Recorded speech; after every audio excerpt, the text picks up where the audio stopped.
Are स्मरण।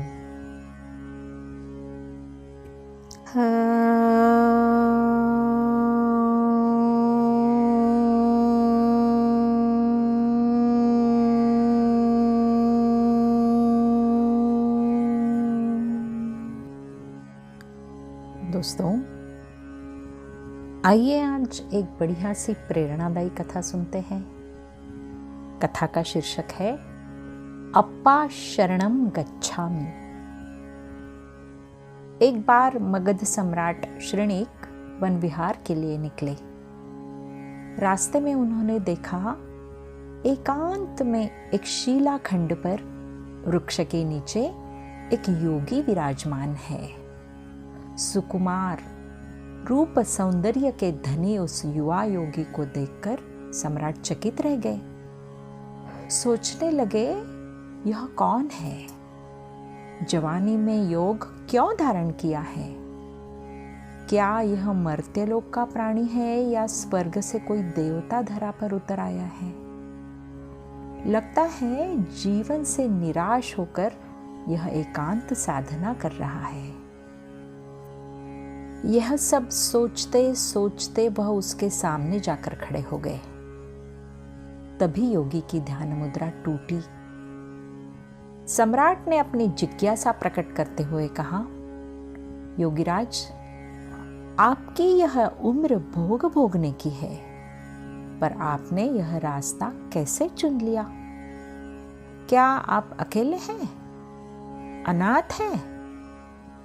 यदि ऐसा है तो राजगृही का यह सम्राट आपको शरण देने को तैयार है। योगी ने यह सुना तो बोला, मैं पहले अनाथ था, पर अब सनाथ हूं। सो कैसे? सम्राट ने कौतूहल से पूछा। योगी ने कहा, इसकी एक कहानी है। एक बार मेरी आंखों में बड़ी पीड़ा हो गई। इलाज हुआ पर कोई भी उस पीड़ा में हाथ नहीं बटा पाया। एक रात को जब पीड़ा असह्य हो गई तो मैंने देखा कोई भी साथ नहीं है। मैं अकेला उसे भोग रहा हूं। तब मैंने अनुभव किया कि यह कैसा संसार है।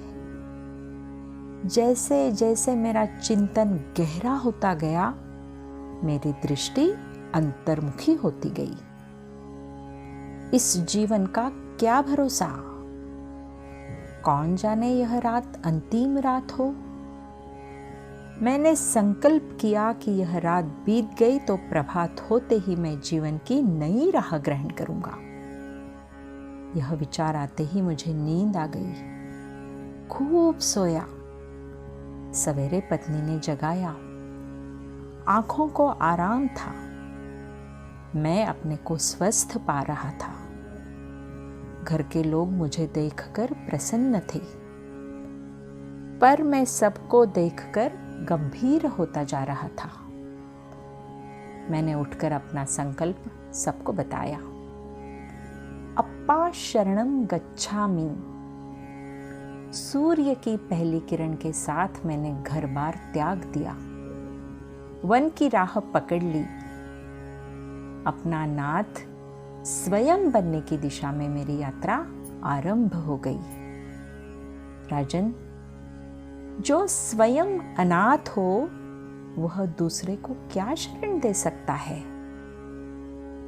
श्रृणिक के मुंह से निकला, आप ठीक कहते हैं।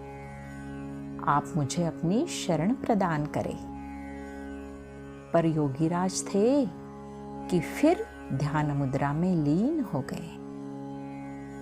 धन्यवाद दोस्तों।